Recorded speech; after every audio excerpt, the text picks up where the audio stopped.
Can a Christian drink alcohol after being saved? A true Christian? The short answer is no, of course not. So the issue is not the bottle that you're drinking. It's not the Casamigos. It's not the Henny. The issue is what is inside of you that's making you reach for the bottle. So most people, I understand, they drink to feel good. They drink to take the edge off. They try to numb the stress through alcohol, or they just avoid being in pain and just a social thing. But what you guys got to understand is alcohol doesn't heal you, and it doesn't heal the problems. Alcohol hides your problems, different H's. So the drinking of the alcohol is not the sinful thing in itself. Drinking the liquid, the alcohol, is not sinful in itself, but it is dangerous because what it does is it makes you idolize this false peace that it brings, while your whole being, your soul, still stays broken. It is a short-term, temporary escape, essentially, from something that's a long-term problem. Alcohol doesn't heal, it hides. That's what I'm trying to say. So obviously Ephesians 5:18, be not drunk with wine, right? But be filled with the Holy Spirit.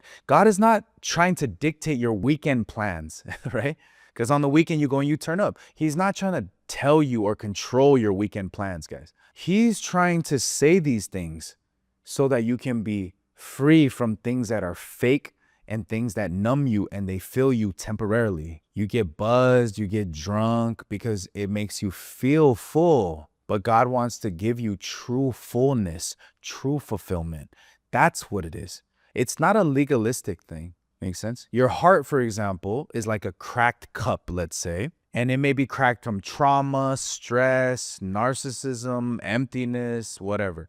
Now, alcohol can fill that cup temporarily, but with all the cracks, eventually it leaks out. And it always leaks out. So what do you feel? Happy, then sad, happy, then sad, happy, then sad. Let's say you break your bone and then you place like a ice pack on your bone. Yeah, it'll numb the pain temporarily, but as soon as you take the ice pack off, it doesn't set it back into place. It doesn't heal the bone. But Jesus, though, through his heart, heals it at the very core that you don't need to drink the alcohol. A lot of us, Satan has trained us to settle for relief, for temporary things. But God didn't just want you to be relieved. He wanted you to be restored, different R's. Don't just have relief temporarily, be eternally restored. Temporary comfort does not equate to permanent change, is what I'm saying. He wanted you to be permanently changed. What do we do to apply these things to our lives then? How do you stop numbing then? And how do you start healing, basically, is what people ask, always as a follow-up question. I already know your hearts, guys. Number one, believe the gospel.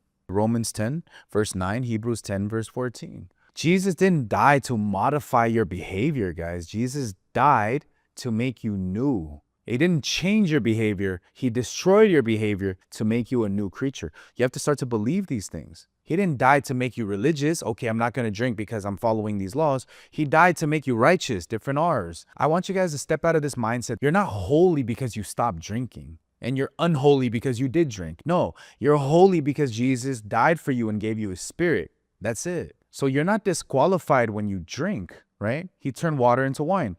The issue is you're disqualified when you don't believe him qualifying you. So what happens is when you recognize and you step into this new identity that I'm holy now because of Jesus, you don't reach for the bottle anymore because you're filled with the holiness now. You don't need to fill things with alcohol, drugs, whatever it is, right? So you're hopeful because you're clean. You have to think about that.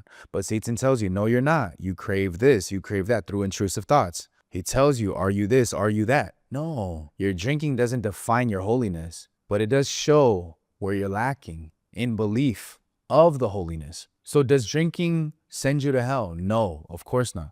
You depending on it, you running to it for peace, you trying to numb what Jesus already healed and died for. That's not freedom, guys. That's bondage. So the question is not, can I drink alcohol? Is, am I bonded to this? Am I making it my false idol? Then I have to realign with what does make me happy, which is Jesus. So the alcohol in itself is a symptom. It just reveals that you're not connected to God. That's it. And the one thing you have to do is receive something better, Jesus. Not religion, not rules, right? But believing in Jesus, the Savior, who can fill your heart when alcohol can never fill it. So it's really dependent on your heart. Everything is heart posture. You have to believe, right? What helped me overcome alcohol addiction as well, because I drank alcohol a lot. I was Hennessy VSOP all day, along with the line of bumpies, was I had to tell God, God, I believe that you died for my sins. I believe you rose again to live for me because I can't live. You didn't come to shame me, but you came to save me, a different S.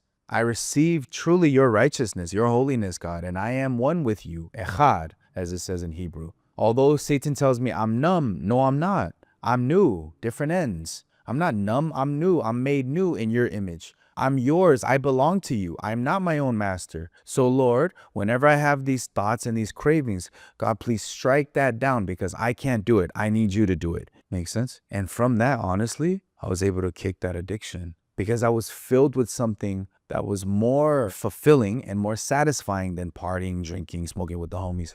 Do you guys understand what I'm saying here?